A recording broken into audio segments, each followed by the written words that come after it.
Alright, well, this is actually going to be my finale for the 2016 Pan That Palette Challenge, and initially at the beginning of 2016 in January, I did decide to pick out an Urban Decay palette, and then I also included a quad from Maybelline. So in case this is one of the first videos that you've seen from my channel, I've been trying to work on this palette and quad. I'm just going to refer to them as palettes from this point on. I've been trying to work on these eyeshadows for the entire year to see if I can use up the entire palettes before December 31st, and let me go ahead and start with the Maybelline quad. I will go ahead and insert last month's progress update right now. And this is what my Maybelline quad looks like after 11 months of using it. And this is what my Maybelline quad looks like after 12 months of use. I am so excited. This one was finished off pretty early on. I started using the white one as a base all over the lid. Even though I didn't enjoy it very much that way, I just decided to use it just to use it. You know, I could layer other shadows over the top. It definitely wasn't nearly as bad as just wearing it all on its own. It was a very stark white shade, so it was kind of hard to pull off if I just left it on its own, but if I paired something over the top, it wasn't too bad. I did end up mixing just a little bit of what was left in there into the portion right up here, just a tiny amount, but it was gone pretty early on, probably a week before the end of the year. And then the brown one didn't take very much time to finish that one off either. So this quad was really pretty. I'm actually really happy and really pleased with the progress on this one. One more that is moved out of the way. This was finished off well before the 31st of December. And then the actual palette that I picked out for 2016 was the Urban Decay Deluxe Shadow Box, and I actually purchased this one inside Ulta. I still remember going in there that day. I went in to pick up the Urban Decay Naked palette, but I saw this one with all the colors in it and decided to go for the colored one instead. So let me go ahead and insert last month's progress update right now. And here is what the Urban Decay Deluxe Shadow Box looks like after 11 months of using it.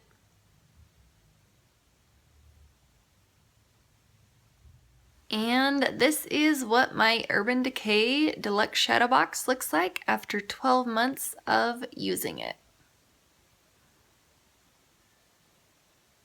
So obviously, as you can see here, I do have a little bit left in Graffiti and Peace.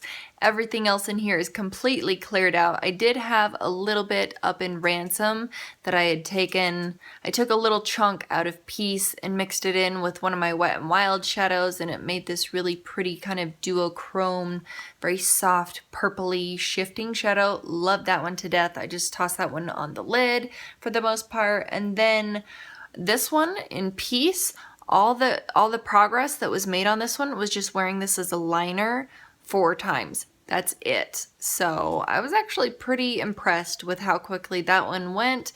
And this one too, the shadows in here are extremely soft. You have to build them up like crazy. Because it was December, I did actually get a lot of use out of the green shade, which, you know, I didn't even think about that in my November update. But I did get a ton of use out of Graffiti, and yes, I could have used up the last little bit out of these, but I feel like the shadows were starting to expire, or they had expired, because I don't remember them being kind of soft and like smushy and just having the texture that they had at the beginning of the year. So I'm glad that I picked this one out, and it definitely opened my eyes, and it most certainly helped me decide which palette to pick out for 2017's Pan That palette.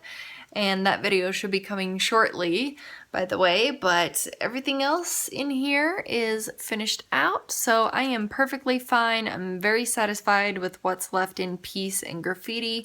Everything else in here was finished off. This was a pretty colorful palette. I'm going to miss it, but I'm glad that I used it when I did, because if I would have waited another 6 months or an entire year, I would have had to just declutter the palette or throw it away, because the shadows would have been expired. So I'm really happy that I got the use out of this one that I did, and I'm perfectly fine with where I'm at with this one.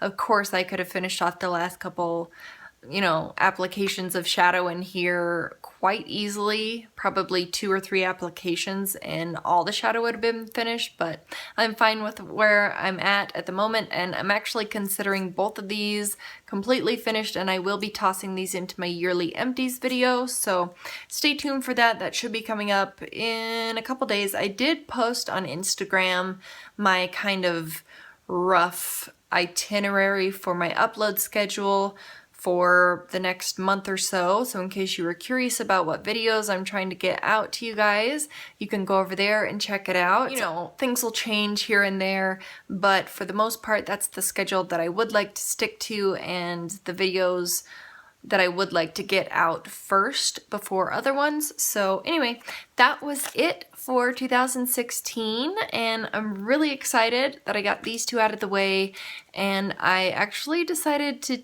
take a bigger bite out of my eyeshadows for 2017 because I'm actually really nervous about it because the amount of product that's in my overall shadows that I picked out, there's a ton of product that I'll need to be getting through, but I have started on, you know, dabbling in the palette a little bit. So anyway, I don't think I'll have too much trouble. I'll probably have a little bit left over at the end of 2017, but that's just fine with me. Anyway, let me know how you guys did for 2016 and if you've decided on what you're gonna do for 2017. And that's it. So thank you guys so much for watching, and I will see you in the next one.